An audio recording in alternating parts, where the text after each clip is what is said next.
Today we're doing the junkyard crawl, and I discuss some of my favorite tips to pick a good junkyard engine. And the featured channel is Iron Horse Garage.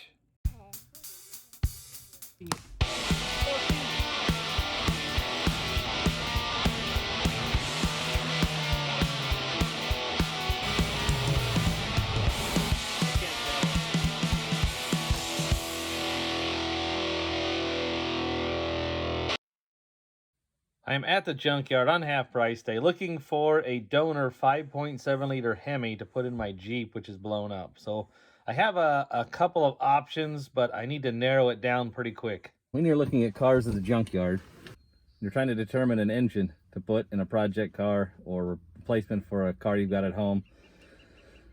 Each vehicle, it tells a story. So we can start with the interior.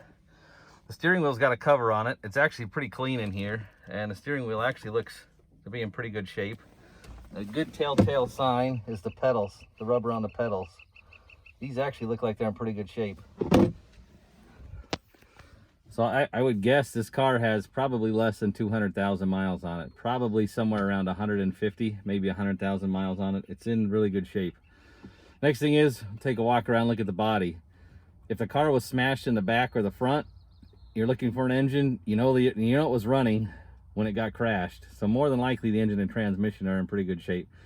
Now if the hit was hitting the front and pushed all the way back to the engine, you might want to look at what was damaged, because there could be internal engine damage. But for the most part, at least you know the car was most likely running when it was wrecked.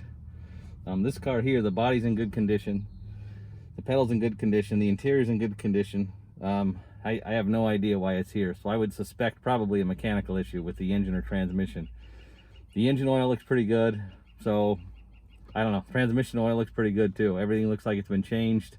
It's been well maintained, so I don't know why it ended up in the junkyard. Look around the interior.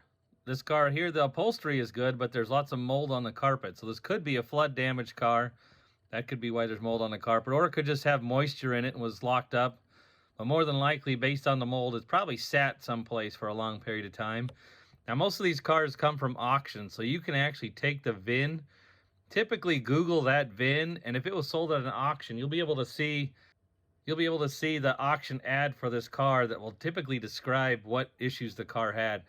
This one was sold at auction for a mechanical fault. This car has a digital odometer, so without a battery, it's kind of hard to tell how many miles were on it. This particular one, we could actually look in. The auction ad actually had the miles on the car, so we were able to get the mileage that way. So just another way you can look up and find potential issues or potential good donor vehicles. Well, there's the last one I was working on. We show up to pull it out, and dope, gone.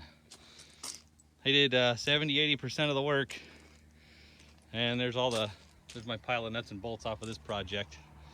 But yep, gone.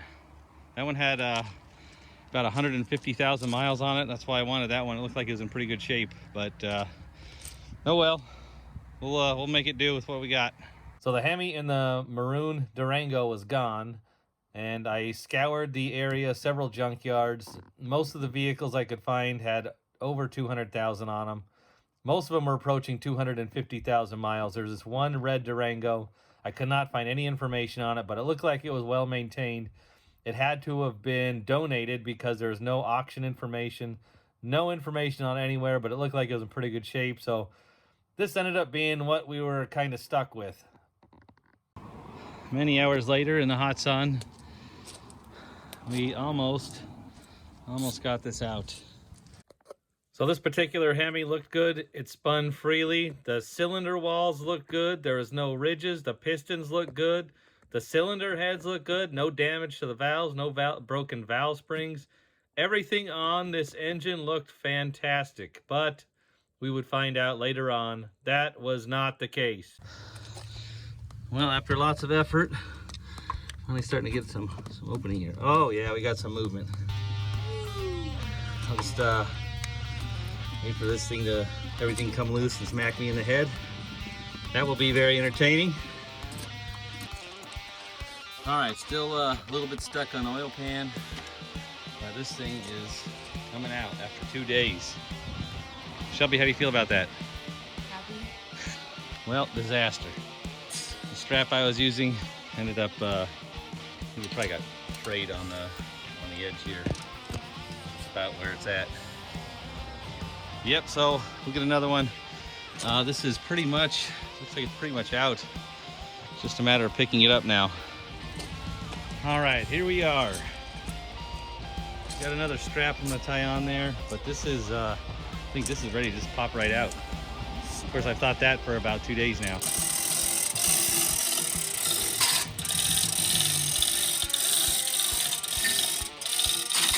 Finally free, that's probably high enough.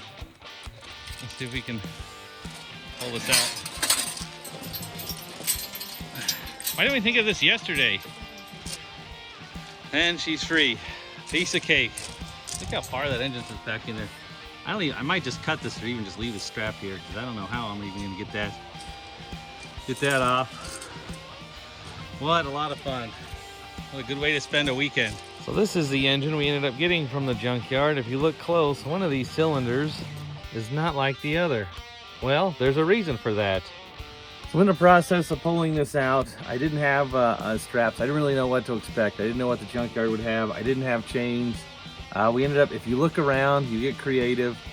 You can find stuff you can use from the junkyard. We actually pulled this engine out using seat belts we cut out of some of the other cars there.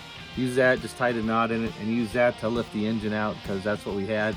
I did have some tie-down straps. They were not really in good enough condition to lift this, so it's kind of a combination of the seat belt and tie-down straps and other stuff I found is what we were able to use to lift the engine out.